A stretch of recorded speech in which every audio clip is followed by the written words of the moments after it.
Price en Avenida.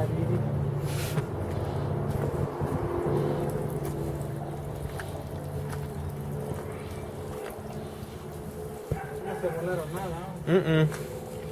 Esto es lo difícil. Poner en timing estas pendejadas. Yeah. Bueno, lo bueno es que voy a usar la cabeza generación 3. ¿Y ahora? La transmisión es lo mismo, ¿no? Simón. Bueno, no, Nomás porque es- el motor en este va al otro lado, ¿no? ¿Cómo? No. Digo, los linkages. Oh, ya. Eso es mecánico, pero no es el LSD. Pero misma plataforma. ¿Y el aceite? Sí. Ayer me quedé con esta madre, ¿por qué se hizo así? Pero no, man. Y se ve que el pistón se hizo caca, ¿no? No. No, están bien. El pedo allí, I don't know, Hydrolock. Creo. No se ve que esté al revés, bueno. No. Pero aquí los passages no se ven. El aro este no se ve que esté roto ni aquí. Hydrolock, maybe? Nice. Alright, so I had to make a quick Harbor Freight run. I had to get an engine stand. Rocky has his RB30 block. I'm just saying that I had to go to Harbor Freight and get a engine stand because you're using the one for your RB30 block. Right there. Did you come over here to help me to put this fucker on? Yeah. Okay. Okay, so got the engine upside down, ready to take off the oil pan. I already cracked the seal around it, and it takes 19 or 20 little 10 mil bolts all the way around. There's one nut here, one nut there, but the rest are bolts. And yeah, just so you people know, like I said, I already cracked the seal, and this thing has been leaking oil. Well, when it was running, probably for a long time. And look at that shit. Wow.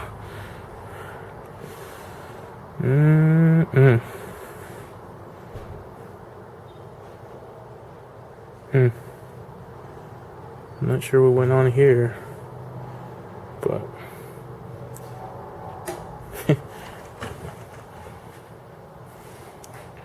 I just want to get it all torn apart. Anyway, that's the update for now. So this is amazing, just the amount of rust on this front end of the whole thing, but just like here, like, oh my gosh. I'm sure all that can be cleaned off. If the mating surfaces are fine, we can machine this guy and make it work. But I mean, I don't know what happened to this guy, but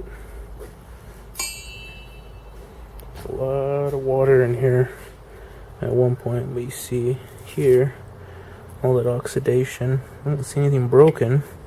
This guy, I mean, it's like completely, I'm starting to work it loose, but I mean, it's not, that one's even a little tight. This one's completely tight.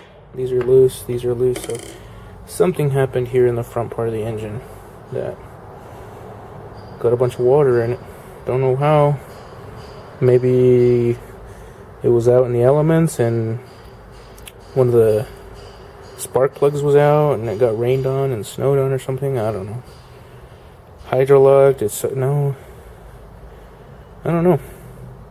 I really don't know. But, oh no, that's the piston.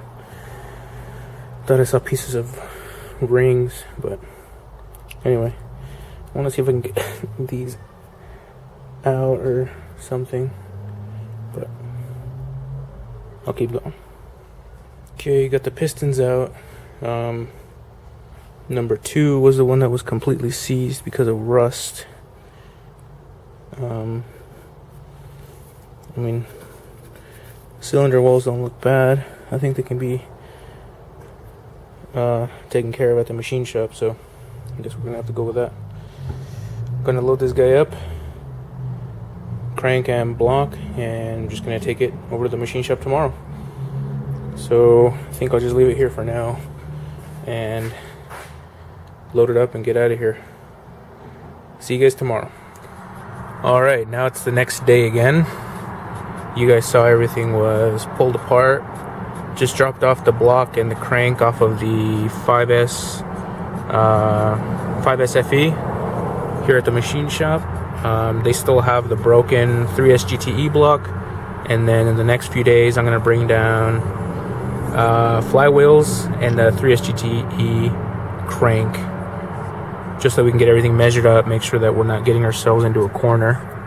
But I think the build's going to work. Doing the cheap man's stroker kit with the 2.2 block and the 3S GTE head. So I'll keep you guys updated and see how it comes out. Anyway, we'll talk to you guys in a little bit.